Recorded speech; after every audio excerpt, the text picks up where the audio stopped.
Oke, sudah. Nah, ini jangan dikosongkan. Nah, ada yang saya temukan itu kosong, ya.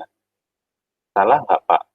Bukan salah sih, maksudnya nggak tahu nanti data apa yang mengalir. Jadi kalau kita mendesain sebuah sistem menggunakan DFD, terus nanti itu akan kita implementasikan, yang tahu data apa yang mengalir itu hanya yang buat, ya. Jadi yang baca itu nggak tahu, ini data apa sih yang mengalir, gitu, ya. Nah, harusnya ini dibuat, misalnya ini adalah data KRS, gitu, ya. Nah, paling tidak ada apa namanya, ada captionnya lah, ya, atau ada keterangannya.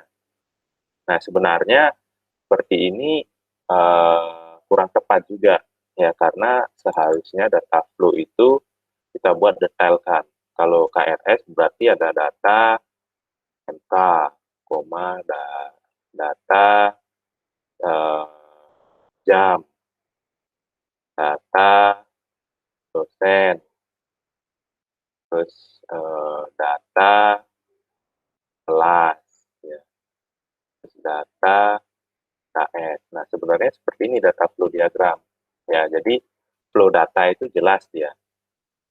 Jelasnya maksudnya adalah benar-benar didetailkan. Jadi data apa aja yang mengalir dari mahasiswa ke sistem informasi akademik ini, ya, pada saat pengambilan KRS. Jadi ada data mata kuliah, ada data jam, ada data dosen yang mengajar, data kelas yang digunakan, data SKS yang diambil. Ya, sehingga nanti pada saat melakukan implementasi, nah ini jelas, gitu, ya, data apa saja yang mengalir. Ya, jadi kalau teman-teman lihat slide-nya, ya, jadi bentuk diagram konteks. Nah, ya, jadi teman-teman harus bentuk dulu diagram konteksnya, dan ada data, ada flow yang mengalir di dalamnya, data yang mengalir di dalamnya, gitu, ya. Nah, kalau kita buat seperti ini tuh terlalu panjang, ya. Jadi kalau teman-teman lihat di materi slide-nya itu sebenarnya kan sudah ada bagaimana eh, kita apa namanya penamaan untuk data flow-nya. Kalau semua apa namanya data store itu kita, jadi data store itu tabel, ya. Jadi kalau semua tabelnya itu kita, field-nya itu kita insertkan datanya, nah itu boleh hanya misalnya data KRS. Tapi kalau tidak, misalnya hanya ada data mata kuliah dan data dosen saja yang diinput di tabel KRS, ya jadi data dosen, koma, data MK. Seharusnya seperti itu, ya. Jadi kalau tidak semua data store itu di-input, nah teman-teman apa namanya harus mendetailkan. Namun kalau semua boleh, misalnya data KRS, gitu, ya. Nah, namun dalam apa namanya dalam implementasi DFD atau pembuatan DFD itu kita terlalu panjang kalau harus melakukan hal yang seperti itu. Maka kalau saya sendiri itu biasanya saya solusikan itu dengan ya nulisnya seperti ini saja, data KRS, gitu, ya. Sehingga tahu, oh, flow datanya itu adalah data KRS, gitu, ya. Nah, nanti kalau kita ingin tahu data yang harus masuk itu apa saja, ya tinggal lihat dari field-nya yang ada di data store KRS, ya. Nah, paling tidak seperti ini, teman-teman. Jadi ada caption-nya atau keterangannya. Jadi dari mahasiswa ke sistem informasi akademik ini data apa sih yang berjalan, gitu, ya. Jadi ini semua misalnya dikasih, ya. Jadi ada data jadwal perkuliahan, gitu, ya. Jadi jadwal perkuliahannya dari sistem informasi akademik, ya, atau data MK ditawarkan. Jadi mata kuliah yang ditawarkan kepada mahasiswa untuk KRS, data MK yang ditawarkan. penamaan flow-nya ya seharusnya lebih detail, lebih bagus gitu ya. Nah, jadi ada data MK yang ditawarkan, mahasiswa tentunya mengambil KRS gitu. Ya, terus nanti mungkin juga ada data jadwal eh, perkuliahan mahasiswa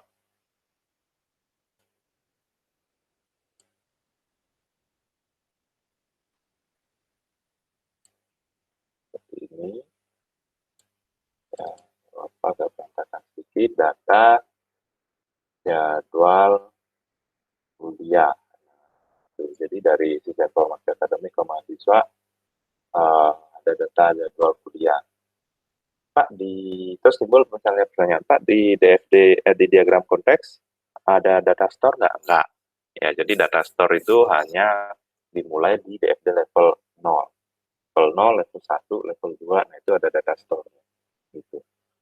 Ya. Nah, jadi ini semua wajib di misalnya data nilai kuliah, gitu ya. Terus data absensi, gitu. Data jadwal mengajar, nah seperti ini. Ya.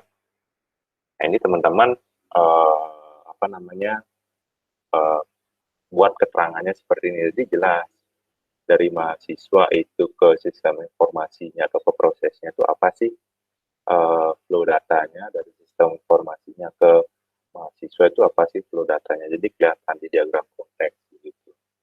Nah, kalau ada entitas lain misalnya ya dimunculkan misalnya BAK ya.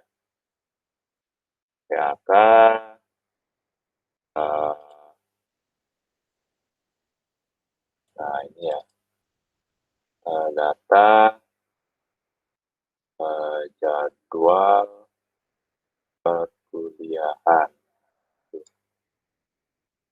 ya. Nah, kurang lebih seperti ini. Tuh. Nah, jadi ini namanya diagram konteks, teman-teman. Ya, nah, kalau kita lihat slide-nya, ke materinya, jadi yang pertama bentuk diagram konteks. Gitu. Ya, jadi diagram konteks kurang lebih seperti ini. Yang tadi, nah ini adalah kasusnya misalnya sistem informasi akademik.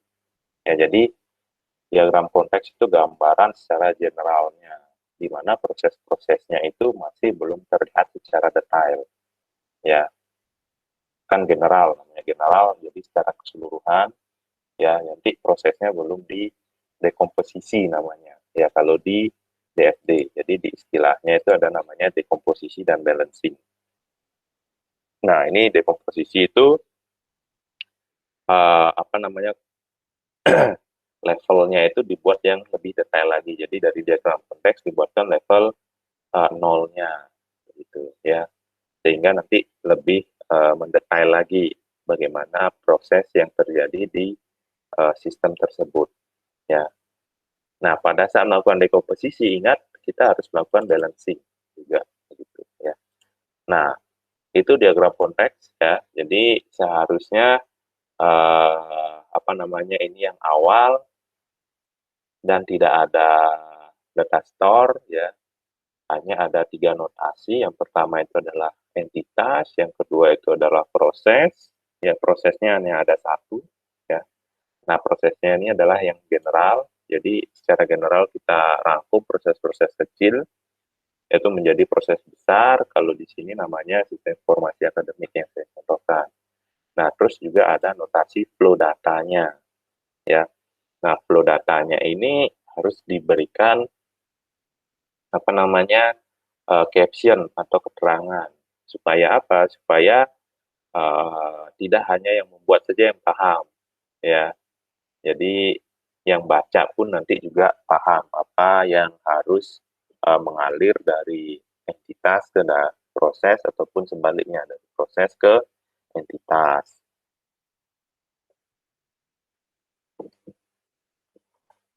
Nah, ini namanya diagram konteks. Ya. Nah, dia ada juga pada saat UTS kemarin yang membuat ini itu ada data store-nya. Nah, itu kurang tepat begitu. Ya. Jadi mohon diperhatikan kurang lebih gambaran diagram konteks prosesnya itu seperti ini, ya. Jadi entitasnya siapa saja yang terlibat, ya. Terus prosesnya hanya ada satu, jadi tidak ada dua, begitu. Ya, paham? Ya. Nah, semoga paham.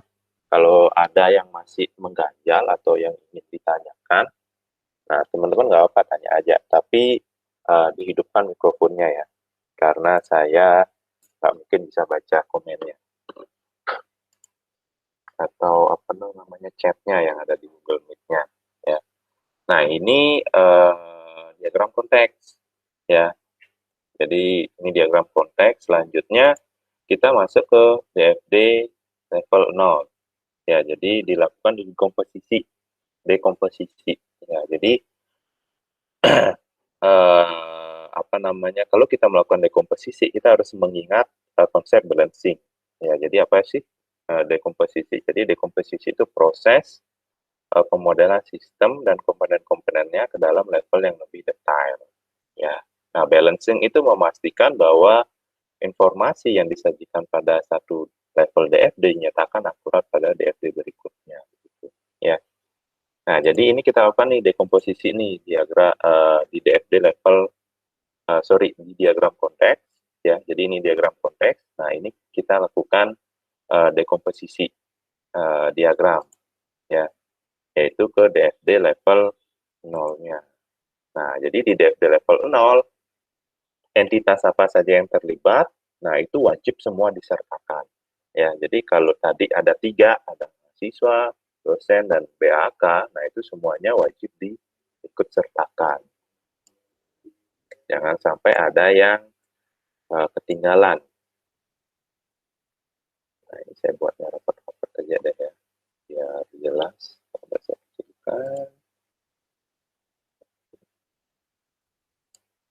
Nah, seperti ini. Ya.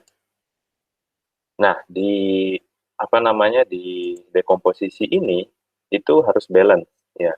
Yang pertama balance-nya apa? Entitasnya. Ya, jadi kita lihat entitas yang ada di diagram konteks. Saya rename dulu deh.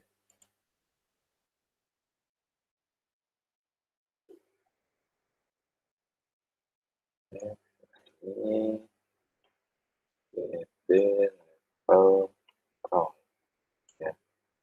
Nah, di diagram konteks, jadi apa saja sih yang harus apa namanya balance? Yang pertama adalah ini entitasnya. Jadi di sini ada 3 entitas. Oke, kita buatkan 3 entitas juga. Ada mahasiswa, ada dosen, dan juga ada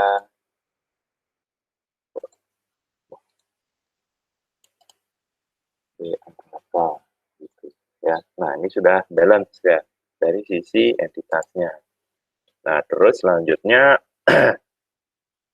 harus balance dari sisi apa? Dari sisi flow-nya ya. 1, 2, 3, 4, 5, 6, 7. Jadi ada 7 flow nih.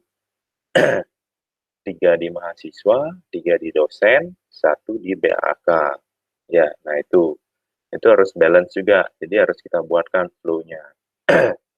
Nah, sebelum kita membuat flow, kita harus ketahui dulu proses-proses apa saja yang ada, ya, berdasarkan flow yang ada, begitu. Jadi flow yang ada misalnya di mahasiswa itu ada data data MK yang ditawarkan, data KRS, ya. Terus di dosen itu ada nilai kuliah, ya, ada absensi, ada jadwal mengajar. Nah, ini harus kita lakukan analisa terlebih dahulu. Jadi proses apa saja sih yang terjadi, begitu ya. Kalau di data MK, di flow data MK yang ditawarkan dengan data KRS itu ada di proses KRS, ya. Nah, coba kita buatkan deh prosesnya ya. Jadi proses yang pertama itu misalnya, nah ini P.1, ini proses 1 ya.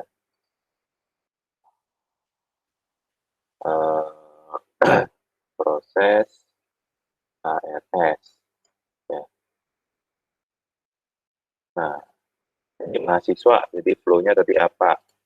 Flow-nya adalah ini data MK yang ditawarkan, data KRS, sama data jadwal. Nah, ini coba kita copy aja, kita paste, ya. Dan jadi kurang lebih ini yang apa namanya, yang ada kaitannya dengan proses KRS. Misalnya BAK,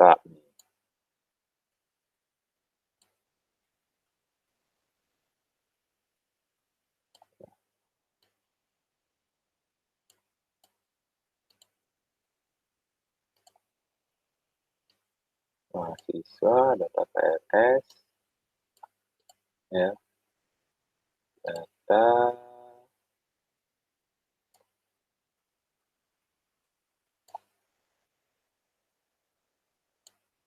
nah kurang lebih seperti ini, ya.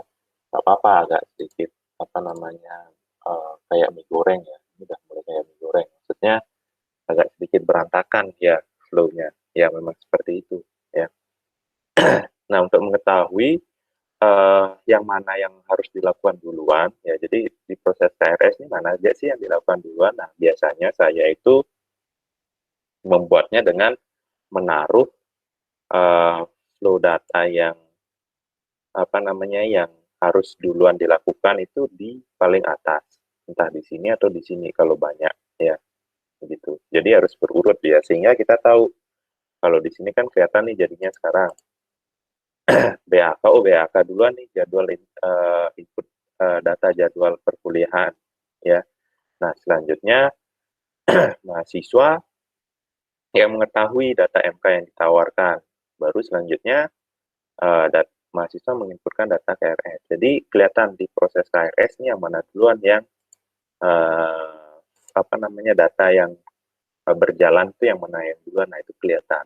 Kalau saya biasanya berdasarkan tanda panahnya. Jadi tanda panahnya yang paling atas atau terserah teman-teman yang mana, sehingga nanti atau kesepakatannya dengan tim misalnya, sehingga nanti tahu oh data jadwal perkuliahan yang dulu harus dimasukkan nih ke dalam proses KRS, baru selanjutnya data MK nih yang dikeluarkan di proses mahasiswa gitu.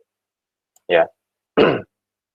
Nah, kalau sudah mengetahui prosesnya seperti ini, ya, prosesnya dan flow dari apa namanya data flow dari entitasnya ke dalam prosesnya. Nah, jangan pindah ke proses yang berbeda dulu, ya. Jadi kita selesaikan karena di sini harusnya ada data apa?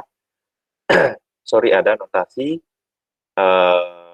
data store. Ya, jadi data store-nya harus kita munculkan di sini. Apa saja sih yang berkaitan dengan proses KRS? Ya, ya. Jadi apa yang berkaitan dengan proses KRS ya harus kita tahu dulu data apa yang berjalan. Ya, jadi yang pertama mungkin ada uh, data mahasiswa ya, mahasiswa itu. Nah, ini sebenarnya banyak sih sebenarnya ada data ya. Data mahasiswa, terus data punya dosen ya, ngajak kita buatkan yang ini ya, data jadwal perkuliahan, ya, data MK yang ditawarkan, dan data jadwal perkuliahan deh, ya kan, terus ada data KRS, data KRS, misalnya seperti itu.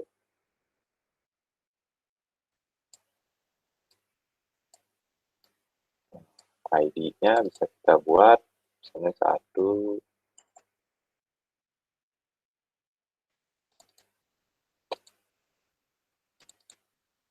2, ya, gitu ya. Nah, ini kita apa namanya kita sambungkan juga dengan prosesnya. Ya, jadi kalau data mahasiswa ini apa? Nge-read kah atau insert kah? Ya. Nah, itu harus diketahui juga. Nah, kalau di sini itu nge-read dia. Ya, kalau read itu udah jelas. Jadi dari data store ke proses. Data dosen juga nge-read dia, ya. Nah, kalau data jadwal perkuliahan ini input, ya, karena dia apa namanya diinputkan dulu data jadwal perkuliahan yang dari BAK, ya. Nah, nanti baru bisa dikonsumsi oleh mahasiswa. Jadi data apa saja yang akan ditawarkan, begitu, mata kuliah. Nah, jadi dua arah dia. Nah, kalau sudah baru data KRS yang diinput. Nah, seperti ini. Ya. Nah, ini harus dibuatkan juga apa namanya apa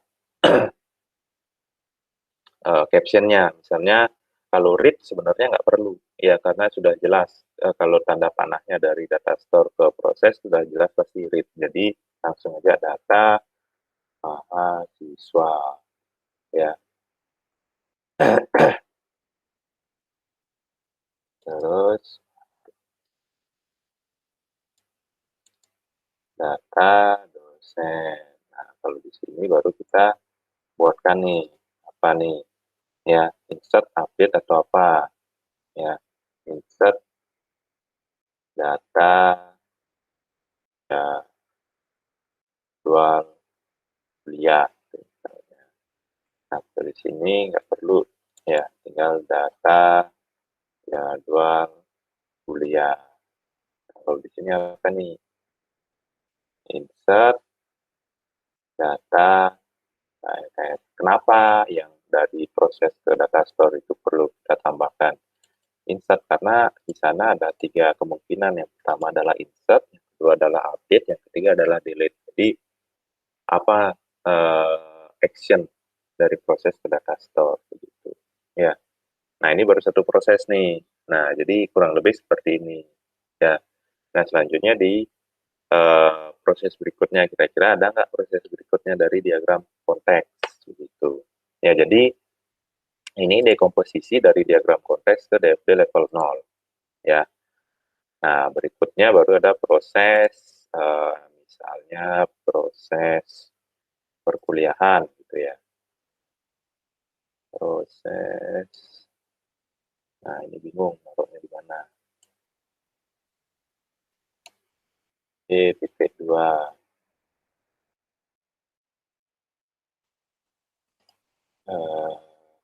Perkuliahan gitu. Ya, jadi dosen ngapain? Dosen bisa misalnya data jadwal mengajar, nilai, data nilai kuliah, data jadwal perkuliahan. Ini kita copy, kita bawa ke sini gitu, ya. Nah, kan sudah kayak ini. Iya, udah kayak mie goreng ya bentuknya, ya. Eh, kita hapus saja, kita buatkan yang baru, ya.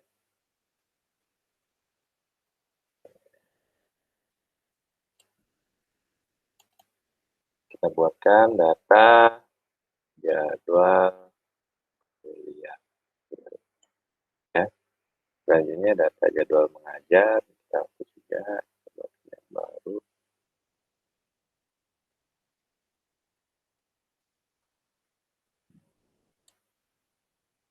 Ini sepertinya BAK-nya di atas, biasanya di bawah.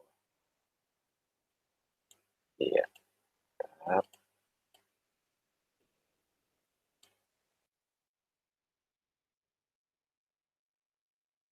data jadwal, ya, oke, ya.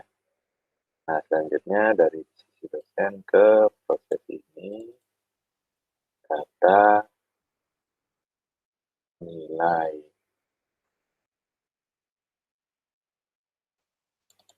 data absensi.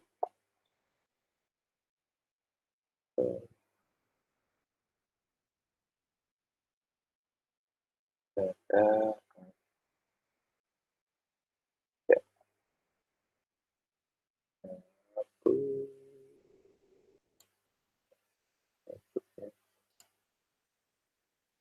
oke, udah. Nah, jadi ada proses kedua. Ya, jadi proses kedua ini kaitannya dengan dua entitas mahasiswa dan dosen. Ya, nah dia ada empat, empat flow ya, yang ke dosen tiga, yang ke mahasiswa satu. Nah, dari ini baru nanti kita buatkan data store yang terlibat. Ya, jadi data store yang terlibat nih apa saja? Misalnya data yang pertama adalah data nilai, misalnya. Yang kedua adalah data absensi. Ya. Apakah semua baru? Enggak. Jadi kalau yang apa namanya di proses KRS ini ada yang berkaitan dengan proses perkuliahan, nggak perlu kita buat baru. Ya, tapi kalau dia belum ada data store-nya sama sekali, baru kita buat baru. Gitu. Ya. Jadi data proses perkuliahan ini kaitannya dengan apa saja, data store apa, jadi kita ambil data store misalnya perkuliahan, ya, untuk mengetahui jadwal, terus juga data KRS-nya, ya, jadi untuk mengetahui KRS yang diambil, terus juga baru data nilai ini kan otomatis insert ya. Nah, seperti ini data absensi juga sama. Nah, itu. Ya. Nah, baru nanti kita kasih caption data KRS,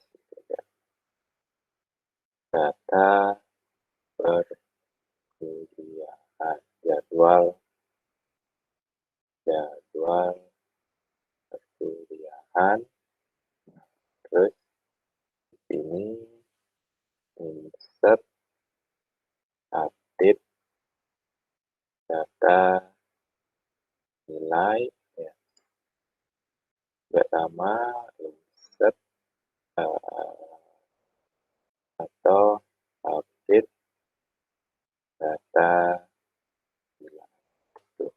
Nah, kurang lebih seperti ini ya. Nah, ini kita lakukan dekomposisi apa namanya dari diagram konteks ke DFD level 0 dengan memperhatikan balancing. Ya, balancingnya coba kita lihat. Jadi balancingnya itu adalah tadi yang pertama entitasnya itu ada 3. Oke, kita cek entitasnya. Oh ya, udah ada 3 ya. Terus diagram konteks, di diagram konteks ada berapa flow? Ada 7 dari entitas ke proses. Nah, kita cek juga ada nggak 1, 2, 3, ya, 4, 5, tunggu. Dari proses saja ya, kita ceknya 1, 2, 3, ya, 4, 5, 6, 7. Nah, udah benar. Ya, jadi sudah benar ada 7. 1 dari BAK, ya, ke proses, 2 sisanya itu dari mahasiswa ke proses itu ada 1, ya, terus ada 1, ya, ada 1 dari mahasiswa ke proses itu ada 1, dari dosen ke proses itu ada 2, ya, dari proses ke mahasiswa itu ada 2 juga, dari proses ke dosen itu ada 1, gitu. Nah, yang dari data store itu gimana, Pak? Nah, dari data store ke proses itu teman-teman bebas menambahkan. Ya, kalau di DFD level 0, karena dia di diagram konteks ini belum ada apa namanya, belum ada data store, sehingga di DFD level 0 baru kita buatkan apa namanya, data store-nya. Nah, misalnya kalau proses KRS ini mau didekomposisi lagi, ya, kita misalnya dekomposisi lagi, level level 1 ya, proses 1 gitu. Jadi kelihatan, oh ini dev di level 1, proses yang di dev di level 0 yang mana yang dilakukan dekomposisi, yaitu di proses 1 ya, atau proses KRS. Nah, kita buatkan sekarang. Jadi entitas yang terlibat apa saja? Di sini ada mahasiswa, ada BAK ya. Nah, prosesnya ini nggak harus satu aja, jadi bisa lebih dari satu ya. Misalnya yang pertama adalah proses P.1.1. Nah, satu di depan ini melambangkan proses 1 yang ada di level 0 ya. Proses 2 ini melambangkan apa namanya, proses dekomposisi yang pertama atau proses pertama di proses level 1-nya. Jadi misalnya apa? Pembuatan jadwal kuliahan. Ini oleh BAK ya. Nah, jadi BAK itu terus sorry ininya dulu ya, kita copy ya. Nah, data store-nya dulu. Oke, jadi ada 4 data store yang terlibat di proses 1 ya. Ada DFD level 0 ya, seperti BAK. Nah, selanjutnya kita buatkan data flow-nya ya. Nah, jadi pembuatan jadwal ya, jadi ada BAK itu membuat jadwal berdasarkan ini, data ini, dan juga data ini ya. Terus dia masukkan data KRS-nya. Sorry, ke data jadwal perkuliahan. Nah, begitu ya. Coba kita lihat dulu ada berapa flow ya. Jadi ada 1, 2, 3, 4, 5. Jadi ada 5 flow dari data store itu ke proses gitu ya. Nah, kalau sudah kita kasih nama. Namanya juga harus sama ya dengan apa namanya, DFD level sebelumnya. Misalnya nama flow-nya ya. Ini tadi apa ya? Data jadwal perkuliahan. Data jadwal perkuliahan. Tuh. Nah, terus di sini data mahasiswa, data dosen, ada insert, ya, data jadwal perkuliahan. Nah, itu. Nah, kalau ini terjadi, kita buatkan proses yang berikutnya. Nah, ini adalah P.1.2. Jadi, data apa namanya, melakukan KRS ya. Jadi mahasiswa melakukan KRS. Nah, di sini mahasiswa mendapatkan mata kuliah atau jadwal yang ditawarkan oleh BAK ya. Iya, ya, goreng ya, jadinya kita switch saja seperti ini.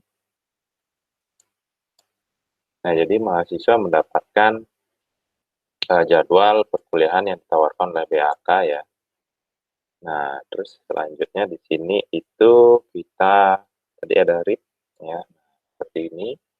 Terus mahasiswa melakukan pengambilan KRS, terus datanya masuk ke data KRS. Nah, terus di sini ada data KRS. Di sini data data MK yang pergerakan. Nah, di sini data jadwal perkuliahan. Di sini insert data KRS. Oke, jadi kalau hanya insert, teman-teman sebutkan insert saja. Tapi kalau teman-teman bisa melakukan delete dari proses itu ke data store, ya delete, update, dan insert, cukup ditulis data KRS saja. Ya, jadi bisa melakukan 3 action. Tapi kalau hanya 2 atau 1, tulis 1 saja. Ya, jadi jelas. Nah, ini saya sudah melakukan dekomposisi ke DFD level 1 di proses 1. Ya. Nah, kita lihat balance-nya, balance atau enggak. Gitu. Kita cek ke DFD level 0. Jadi, di proses 1 itu ada 3 flow. Ya, jadi 1 flow keluar, 2 flow masuk. Coba kita lihat. Ya, jadi 2 flow masuk, ya, 1 flow keluar. Nah, satu udah masuknya itu 1 dari BHK, 1 dari mahasiswa, keluarnya itu dari proses ke mahasiswa. Ya. Nah, terus kita lihat data store-nya. Data store-nya itu ada 5. Nah, kita cek 1, 2, 3, 4, 5. Nah, sudah benar 5. Gitu. Ya. Jadi, balancing-nya sudah ada masalah. Karena entitasnya sudah sesuai, data store-nya sudah sesuai. Gitu. Nah, di sini tidak ada boleh penambahan data store. Misalnya muncul data store mata kuliah, gitu. Mata kuliah. Ya, ya. Nah, ini salah. Kenapa salah? Karena di DFD level 0-nya nggak ada. Terus tiba-tiba muncul di DFD level 1. Ya. Nah, ini tidak dihalalkan. Tidak dihalalkan sih ya. Tidak diperbolehkan. Ya. Karena itu tadi, kita harus berdasarkan asas balancing kalau melakukan dekomposisi pada DFD. Itu. Ya. Nah, begitu teman-teman. Gimana? Ada yang mau ditanyakan nggak sampai di sini? Ada yang mau ditanya? Ada yang mau bertanya? Belum ada. Oke. Ya, jadi itu dekomposisi ya dan balancing. Nah, itu pembentukan DFD. Jadi yang pertama diagram konteks. Selanjutnya DFD level 0, baru ke level 1 dan level 2. Tergantung teman-teman mau melakukan dekomposisi sampai level berapa. Yang perlu diperhatikan adalah ketika melakukan dekomposisi harus memperhatikan balancing. Ya, jadi memastikan bahwa entitas, ya, yang pertama entitas, yang kedua adalah flow dari entitas ke proses ataupun sebaliknya, terus yang ketiga adalah data store-nya itu sesuai dengan DFD level sebelumnya, ya, begitu. Nah, terus juga kemarin saya lihat itu masih ada yang istilahnya ini, ya, ada yang black hole, ya. Nah, itu juga perlu diperhatikan teman-teman. Jadi nggak bisa nih kita buat data DFD hanya ada inputannya saja di dalam proses, ya. Nah, coba kita lihat nih DFD yang kita buat tadi. Nah, ini tetap walaupun di DFD di diagram konteks, nah itu nggak boleh, ya. Jadi proses itu nggak boleh hanya ada inputannya. Misalnya ini saya hapus nih data jadwal mengajar, data, nah, hanya ada inputan seperti ini nggak boleh. Ya, karena apa? Karena tidak sesuai dengan ini,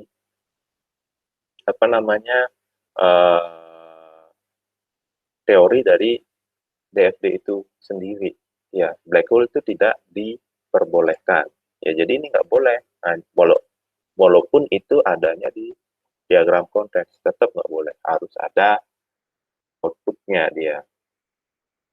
Ya, sama kayak kita makan, masa kita nggak, mohon maaf, buang air gitu. Ya, pastikan ada pemrosesan sehingga ada outputnya. Nah, itu juga perlu diperhatikan. Jadi jangan sampai di DFD atau di diagram konteks ini ada black hole ya. Nah, itu ada yang saya temukan seperti itu. Nah, selanjutnya apa namanya, miracle juga ya, tapi belum saya apa namanya, kemarin saya cek, saya periksa nggak ada sih ya. Terus gray gray hole juga, nah ini juga perlu diperhatikan ya. Jadi tidak boleh ada namanya miracle ya, tetap dia harus ada input dan juga outputnya. Nah, kalau kita lihat, tetap harus ada outputnya di dalam proses itu. Entah itu ke entitas outputnya, entah itu ke data store, itu bebas.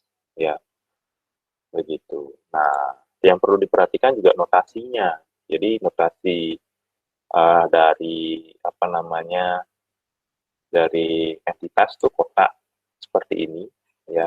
Notasi dari proses itu seperti ini. Boleh juga lingkaran, tapi kalau saya lebih suka menggunakan yang seperti ini. Terus data store juga seperti ini, ya. Boleh juga sebenarnya garis dua begitu, cuman saya sukanya seperti ini, ya, karena lebih terlihat data store-nya dia, begitu, ya. Nah, itu juga perlu diperhatikan. Nah, ini baru yang buat sederhana loh. Maksudnya belum yang belum buat skripsi. Nah, ini udah apa namanya, proses yang sederhana. Jadi ada mahasiswa PRS-an, terus ada yang buat jadwal perkuliahan, terus ada perkuliahannya, dan ini juga belum detail gitu. Nah, hasilnya udah seperti ini ya, sudah kayak apa namanya, mie goreng. Kalau mie goreng itu kan kemana-mana dia, ya satu sama lainnya dia saling melilit itulah istilahnya kalau Balinya ya. Nah, itu ya, jadi itu perlu diperhatikan dekomposisi dan juga balancing ya, terus notasinya jangan sampai nanti karena ada di UTS yang kemarin notasi untuk data store seperti ini, kotak ini ya. Nah, itu udah salah karena secara teori untuk pembuatan notasi di DFD itu juga udah salah ya. Nah, itu untuk contohnya. Ada yang mau ditanyakan nggak? Misalnya ada yang belum jelas atau ada yang Pak, mengganjal. mungkin saya mau bertanya. Ya, Dari yang Bapak jelasin sebelumnya kan sebelum UTS, dan pas UTS kan saya juga ada banyak baca-baca dari internet juga. mm-mm. Dan saya sih ada dapat baca DFD level 0. Kata ada yang bilang atas sama dengan diagram konteks atau disebutnya juga diagram konteks. Jadinya saat buat UTS itu saya bingung Ya, sebenarnya. eh, ya, Diagram ya, konteks ini sudah buat DFD level 0 atau tidak. Jadi saat di UTS-nya saya cuman setelah diagram konteks yang jadinya saya ngikutin yang ada, soalnya lumayan banyak yang bilang kayak gitu, jadinya saya ya, mungkin ya, ini jadinya saya buat dari konteks langsung saya anggapnya itu langsung DFD level 1 iya, karena iya, ada juga yang saya baca untuk di DFD level 0 itu sendiri kata eh, belum hubungannya ke data store yang gitu kata jadinya iya, setelah di level 1 baru ada hubungannya ke data store seperti itu. Jadinya saya agak bingung iya, sih Pak karena ada dua versi jadi. iya, iya. Memang, memang apa namanya, kalau kita cari di internet memang banyak seperti itu dan apa namanya, dulu juga itu saya ini apa namanya, sering sharing sama teman-teman dosen yang lain itu banyak juga yang seperti itu. Jadi antara diagram konteks dengan DFD level 0 begitu ya. Karena diagram konteks itu sering dianggap juga DFD level 0 gitu. Terus apa namanya, di DFD level 0 itu masuk ke DFD level 1 gitu. Nah, eh, kalau berdasarkan buku yang saya baca sih ya, jadi apa namanya, saya referensinya kan berdasarkan buku teman-teman. Jadi diagram konteks itu apa namanya, yang ini ya. Jadi yang ini tuh memang disebut sebagai diagram konteks gitu ya. Nah, sebenarnya DFD level 0 itu adalah DFD yang sudah memiliki data store gitu. Nah, itu memang menjadi dilema. Maksudnya dilema adalah banyak yang mendebatkan. Kalau coba teman-teman cari di internet ataupun teman-teman cari contoh-contoh DFD, ada yang menyebut ini itu sebagai DFD level 0 dan ini tuh sebagai DFD level 1 gitu. Ya, namun acuan saya tetap saya menggunakan buku gitu. Ya, jadi diagram konteks yang di sini itu adalah kalau buku yang saya baca itu seperti ini ya. Jadi belum ada data store-nya untuk DFD level 0. Nah, itu yang ini begitu. Jadi yang sudah ada data store-nya. Kalau DFD level 1 itu adalah dekomposisi dari proses yang ada di DFD level 0. Sebenarnya DFD level 0 itu juga dekomposisi dari diagram konteks ya. Nah, kalau teman-teman lihat, nah di sini ada P.0 ya. Nah, ini akan membuat ambigu juga sebenarnya. Loh, bukannya jangan-jangan yang ini yang disebut sebagai apa namanya DFD level 0 ya, karena prosesnya kan proses yang P ke 0 gitu ya. Nah, memang dia proses yang P ke 0, namun tetap ini disebutnya sebagai diagram konteks ya. Nah, di DFD level 0 ini dimulai dari proses 1 gitu ya. Nah, itu tadi siapa yang bertanya, bagus pertanyaannya. Jadi memang uh, banyak apa namanya keterangan yang menyatakan bahwa diagram konteks itu adalah DFD level 0 ya. Terus DFD level 0 itu adalah DFD level 1 ya. Namun kalau saya tetap apa namanya sesuai dengan referensi buku yang saya baca itu adalah yang ini yang disebut diagram konteks gitu ya, karena ya maksudnya pada saya saat S2 saya juga nanya ke dosen saya, ya memang ini yang disebut sebagai diagram konteks. Terus di DFD level 0 itu baru dia muncul data store-nya begitu ya. Nah, itu mungkin nanti saya kasih ininya deh, apa namanya, judul bukunya ya, karena saya sudah lama sekali itu waktu saya kuliah juga S1 baca buku tersebut gitu. Nanti saya coba cari-cari di rumah bukunya masih ada atau enggak, atau saya carikan buku yang lain, karena kalau referensi dari internet ya, maksudnya saya bukan menyalahkan ya, tapi kalau dari blog ataupun dari WordPress ya, nah itu bisa aja sih ditulis orang ya kan, maksudnya uh, belum belum ada validasinya. Kalau dari paper ataupun dari buku ya itu sudah referensi yang sudah bisa dipercaya gitu ya, begitu. Nah, itu bagus tadi pertanyaannya. Jadi mungkin saya arahkan sedikit, kalau saya ini menyebutnya diagram konteks ya. Nah, DFD level 0 yang sudah ada data store-nya begitu. Tapi prosesnya tetap di P.1 ya. Itu. Nah, ada lagi yang mau ditanyakan kira-kira?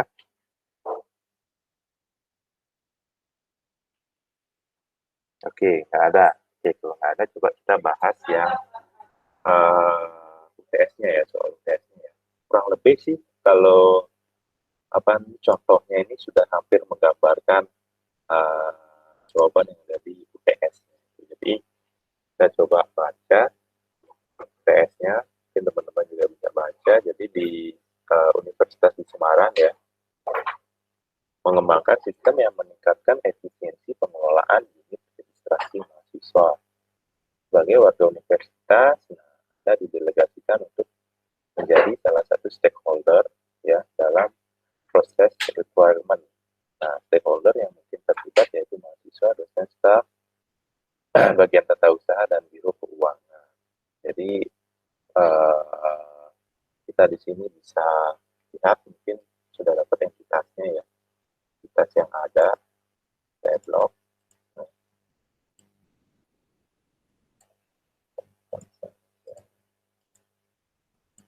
Jadi mahasiswa, dosen, staf administrasi, bagian tata usaha, dan biro keuangan. Secara umum, universitas menginginkan sistem client server baru menggantikan sistem lama yang sudah berjalan. Sistem yang baru memungkinkan mahasiswa untuk melakukan pengisian kartu rencana studi dan melihat nilai hasil studi. Ya, jadi di sini kita blok sistem yang baru ya. Ini ini adalah clue dari fitur sebuah sistem dari sisi user mahasiswa. Jadi fiturnya ada dua, yaitu pengujian kartu rencana studi dan melihat nilai hasil studi atau KHS-nya menggunakan komputer pribadi yang terhubung dengan internet. Ya, jadi berbasis web based. Dosen juga dapat mengakses sistem untuk mengetahui mata kuliah yang diampu sekaligus memasukkan nilai hasil ujian. Oke. Karena dana yang terbatas, pihak universitas tidak mampu membangun sistem yang baru dalam sekali waktu. Nah, database lama yang menyimpan semua unit informasi tetap dipertahankan. Ya, nah database lama, cuma kita nggak tahu nih tabelnya apa saja, kan begitu. Ya, nanti teman-teman jadinya menentukan. Jadi masih menggunakan database yang lama. Kinerja sistem yang lama tergolong lambat. Oleh karena itu, sistem yang akan dibangun harus mampu memastikan bahwa kinerja sistem lama dapat diperbaiki sehingga akses data bisa dilakukan secara lebih cepat. Nah, sistem baru hanya akan mengakses data dan informasi dari database lama, ya, serta tidak melakukan proses update data. Hanya bagian tata usaha akan tetap mempertahankan unit informasi ini melalui sistem yang lain.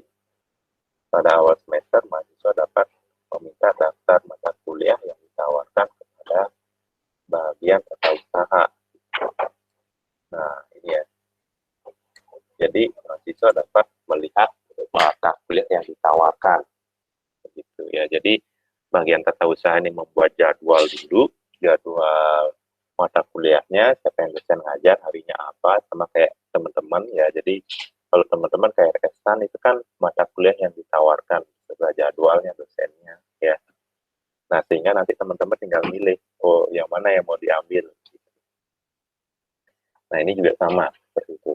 Informasi tiap mata kuliah mengenai dosen pengampu, waktu dan jumlah SKS, serta mata kuliah perencana akan disertakan untuk membantu mahasiswa menentukan mata kuliah yang diambil. Nah, sistem yang baru memberikan kemudahan kepada mahasiswa untuk memilih 4 mata kuliah baru yang akan diambil pada semester depan. Sebagai tambahan, setiap mahasiswa bisa memilih 2 mata kuliah cadangan. Seperti di note 3 nih.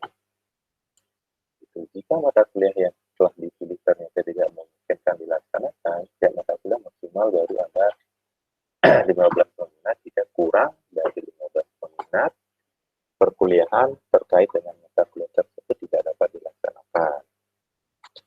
Dalam tiap semester terdapat waktu tenggang bagi mahasiswa untuk mengubah jadwal waktu kuliah. Ya, jadi dalam tiap semester ada misalnya kayak proses add drop KRS pada teman-teman ya. Jadi kalau teman-teman melakukan KRS itu kan ada masa add dropnya. Nah, ini juga sama. Jadi istilahnya adalah masa tenggang. Mahasiswa juga harus dapat mengakses sistem selama masa tenggang ini untuk menambah atau merevisi mata kuliah. Setelah proses registrasi selesai, sistem akan mengirimkan informasi ke mahasiswa mengenai jumlah tagihan yang harus dibayar. Nah, kalau ini sistemnya SKS, jadi berapa mata kuliah yang diambil, segitu yang berapa SKS yang diambil, segitu yang harus dibayar. Bukan sistem paket ya kayak kita gitu. Di akhir semester, mahasiswa akan dapat melihat hasil belajar melalui transkrip nilai elektronik ya, KHS yang tadi yang di awal. Oleh karena nilai mahasiswa adalah bagian yang sangat penting, sistem harus memastikan data informasi tersebut aman dari akses yang tidak berkepentingan. Nah, dosen dapat melihat mata kuliah apa yang mereka ampu. Selain itu, dosen melihat daftar mata kuliah yang diambil oleh tiap mahasiswa. Ya, begitu. Sebagai tambahan, dosen juga dapat memasukkan nilai mahasiswa dari setiap mata kuliah yang diampu. Nah, begitu ya.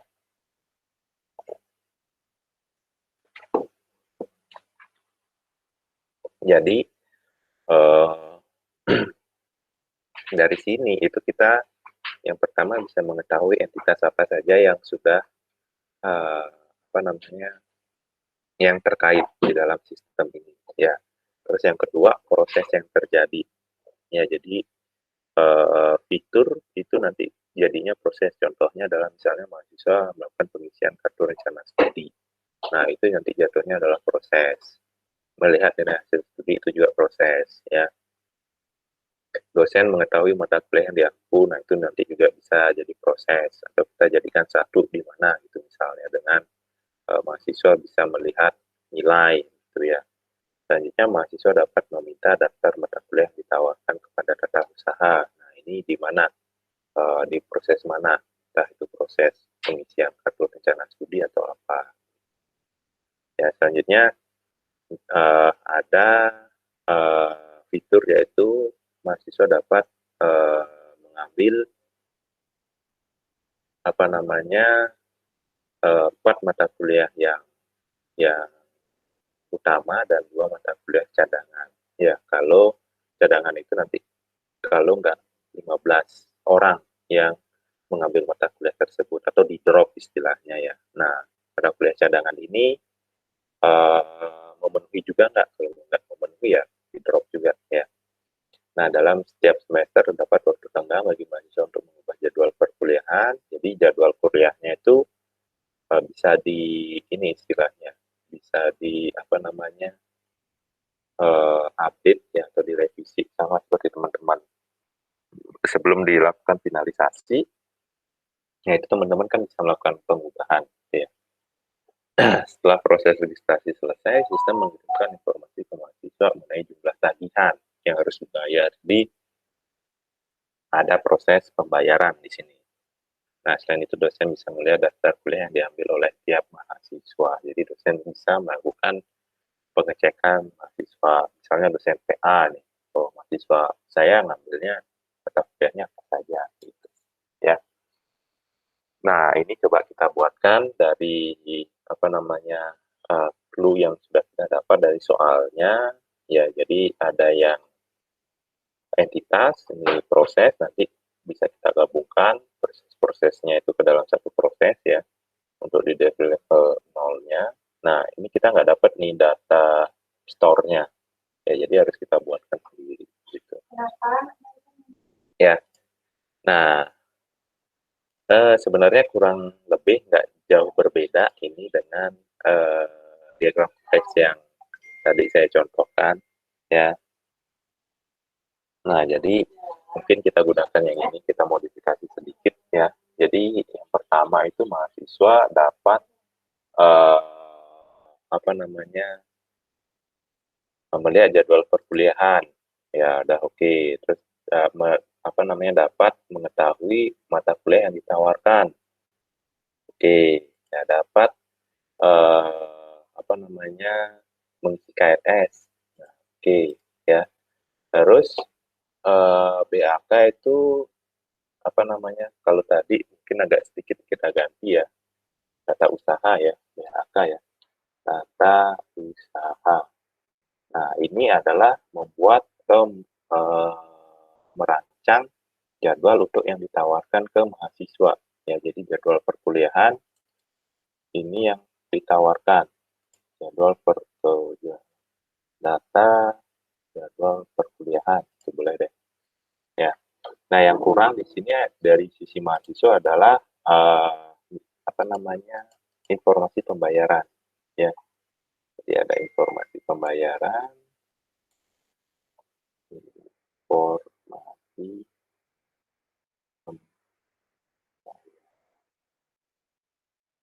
ya, atau data pembayaran. Boleh ada informasi pembayaran. Nah, apakah mahasiswa hanya mendapatkan informasi pembayaran saja? Nah, harusnya juga mahasiswa melakukan pembayaran. Ya. Jadi kita tambahkan lagi satu, yaitu pembayaran data.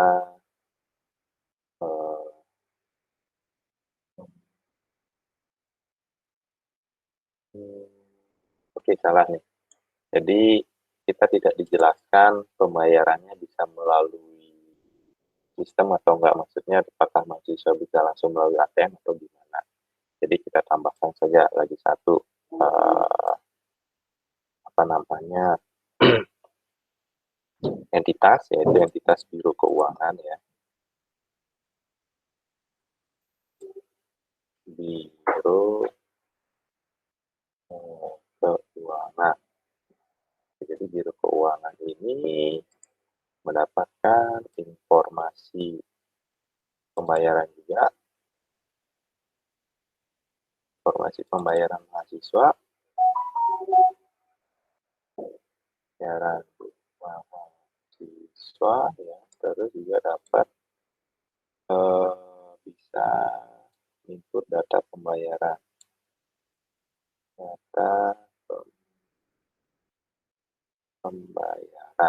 gitu. Ya, jadi mahasiswa mendapatkan informasi pembayaran, selanjutnya mahasiswa datang ke Biro Keuangan, bayar secara manual. Biro Keuangannya itu yang nanti yang akan menginputkan data pembayarannya ke mahasiswa. Ya, nah jadi sebelum dia menginput data, dia harus tahu dulu pembayarannya berapa, ya siapa yang mau bayar, ya, baru nanti datanya diinput, ya bayarnya sejumlah berapa. Nah selanjutnya dosen tadi itu dosen bisa daftar untuk dosen dapat mengakses sistem mata kuliah yang dihapus sekaligus masukkan nilai hasil ujian. Jadi tidak ada absensi ya. Di sini absensinya kita hapus. Nah, nilai ujian. Selanjutnya jadwal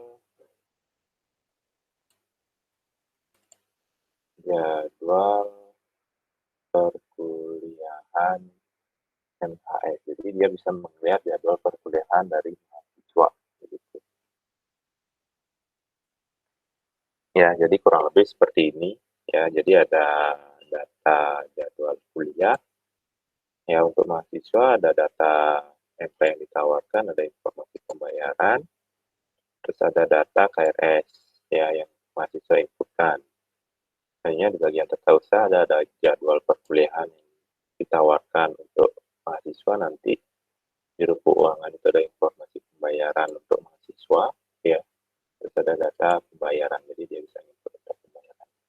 Nah ini baru kita buatkan dari level 0-nya, jadi kami sudah dapat diagram konteksnya ya. Jadi sistem lama dan sistem baru itu teman-teman abaikan saja. Maksudnya kalau sistem lama beberapa fiturnya itu masih digunakan, ya sudah dituliskan saja fiturnya gitu. Ya jadi jangan dituliskan sistem lama dan sistem baru, karena itu nanti jatuhnya menjadi ini apa namanya, nggak kelihatan prosesnya yang berjalan. Proses apa sih yang berjalan atau fitur apa sih yang nanti digunakan di sistem lama dan sistem barunya ya. Nah, di level 0 jadi ada mahasiswa, nilai angka yaitu tata usaha ya. Usaha, terus ada satu penambahan itu Biro Keuangan. Biro Keuangan. Besarkan sedikit. Oke, jadi yang pertama adalah proses KRS ya. Jadi mahasiswa itu bagian tata usaha input jadwal perkuliahan ya. Terus mahasiswa mengetahui data mata kuliah yang ditawarkan. Nah, terus nanti mahasiswa input data KRS. Ya, baik itu jadwalnya ya. Maksudnya mata kuliah yang utama dan yang cadangan gitu. Ya. Kita lihat mahasiswa satu adalah informasi pembayaran. Nah, informasi pembayaran ini prosesnya datang dari, kita buatkan deh proses satu lagi yaitu ID P3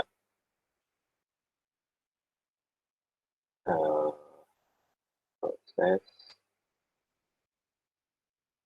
keuangan. Nah, nanti mahasiswa itu mendapatkan info dari sini. Naik lewat jalur belakang saja.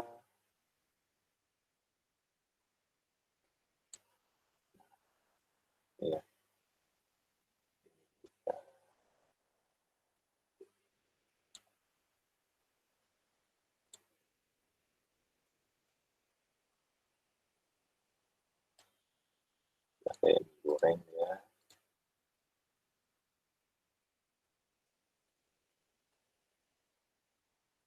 Nah ini tantangannya teman-teman kalau buat SD ya, ngatur flow-nya ini nanti ya lewat ya. Nah ini sebenarnya tidak diperbolehkan ya kalau numpuk-numpuk seperti mana ya, seperti ini ya, jadi nggak boleh sebenarnya, cuman di lapangannya untuk menghemat peak-nya ya, ya udah nggak apa kita buatkan seperti itu.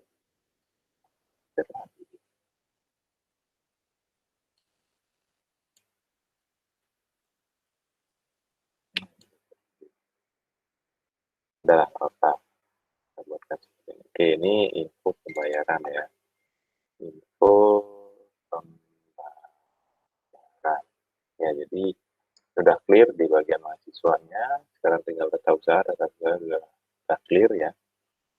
Nah di sini jadwal mengajar, data absensi kita hapus ya. Nah data nilai ini kita benahi sedikit, data nilai ujian jadi supaya balance dengan atau sama dengan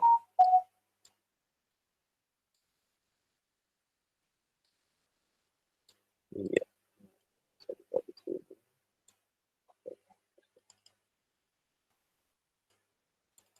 Data nilai ujian.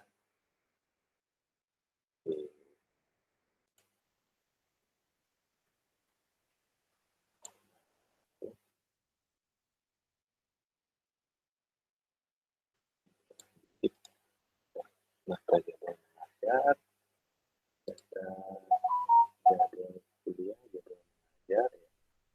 Terus di dosen kita tambahkan lagi satu, yaitu data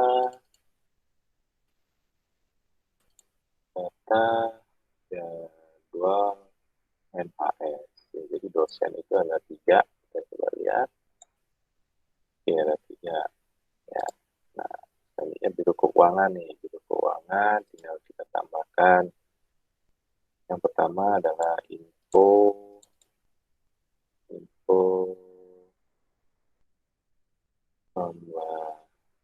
pembayaran NHS ya. Selanjutnya data pembayaran NHS. Pembayaran. Nah, harus sinkron juga namanya pembayaran ya. Nah, kalau sudah kita lihat data store-nya ya, jadi data store-nya sepertinya tidak ada yang perlu dirubah. Data nilai, data absensinya saja kita hapus. Ya, terus kita tinggal tambahkan data store adalah data keuangan. Boleh keuangan, boleh pembayaran.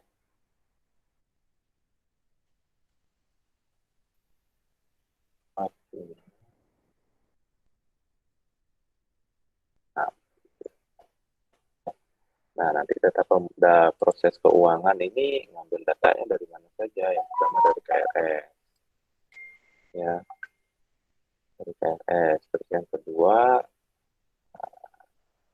nah, input sih, gitu ya. Oke, kalau sudah tinggal kita kasih penamaan saja. Ini adalah data KRS ya, karena data KRS yang digunakan sebagai acuan untuk berapa pembayarannya. Nah, ini set data data keuangan karena bisa insert update delete. Nah, kurang lebih seperti ini ya. Jadi dari apa namanya soalnya, nah jadi kita dapat DFD level 0 seperti ini ya. Terus misalnya kalau mau di breakdown proses KRS-nya ke DFD level berapa tadi, level 1, nah kurang lebih juga hampir sama ya. Jadi ada pembuatan jadwal perkuliahan perkuliahan, sudah melakukan KRS-an, ada lagi nggak mahasiswa ya di DFD ini proses ini? Oke, nggak ada, jadi udah kurang lebih udah sesuai ya. Nah, misalnya terus tadi ada ada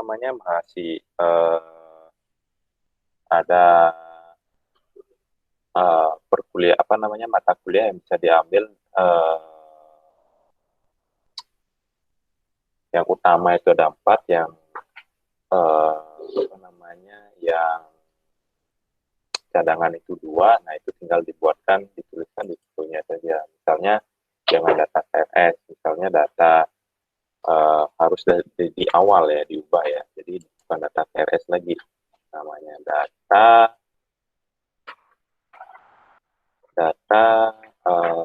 MK utama ya, itu misalnya, terus ada data MK cadangan gitu ya. Data MK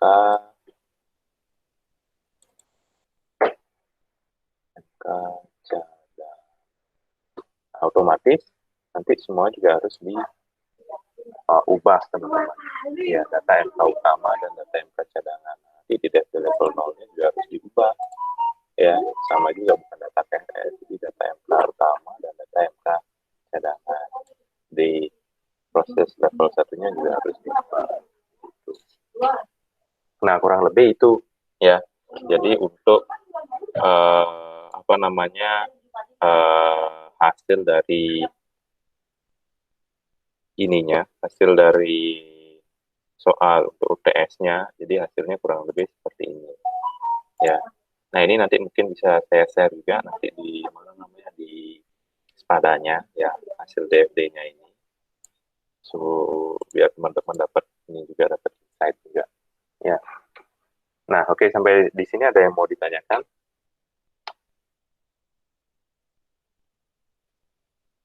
Ada nggak? Oke, nggak ada ya.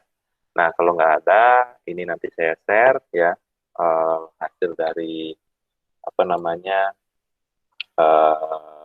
soal UTS-nya ya, supaya teman-teman ada insight juga. Terus nanti juga di spadanya saya kasih latihan untuk buat DFD. Jadi ada soal cerita lagi ya, supaya teman-teman lebih tajam juga melakukan analisis dan melakukan dekomposisi dan juga balancing di DFD-nya gitu. Oke, kalau nggak ada pertanyaan, terima kasih teman-teman sudah join untuk hari ini. Mungkin perkuliahannya saya tutup ya sampai di sini. Terima kasih semuanya dan tetap jaga kesehatan dan selamat pagi semuanya.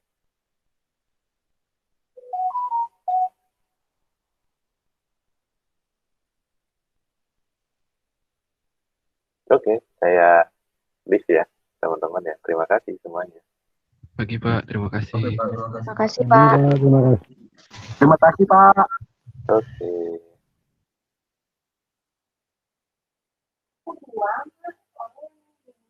Oke, saya stop record dulu. Oh ya, ininya